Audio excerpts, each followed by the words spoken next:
Remove the rubber grip and hook the bent bit of the strap onto the small inner pin.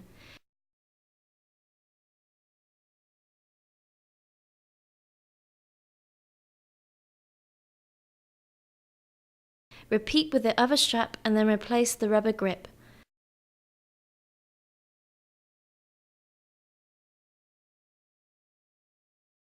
Position the clamp onto a pole and wrap the strap around the pole. Hook the closest hole onto the pin on the clamp.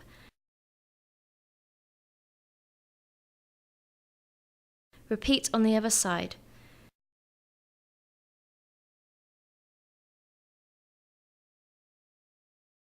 To tighten the clamp onto the pole, it is very important to fasten the top and bottom evenly.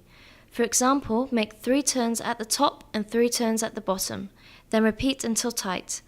Continue wrapping the strap around the pole and slide the remainder into the rubber side grips. Pull apart the rods to open the X-disc. There will be some tension, so keep pulling until it pops open. Pull up on the rod until you hear a click.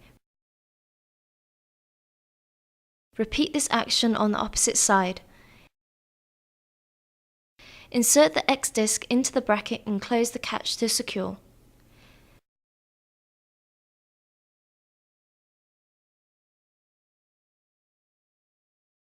Release the lock on the bracket and remove the X-disc.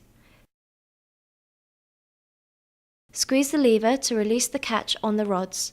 Repeat on the opposite side. Pull the shorter side of the banner in towards the frame. The rods will twist and come together.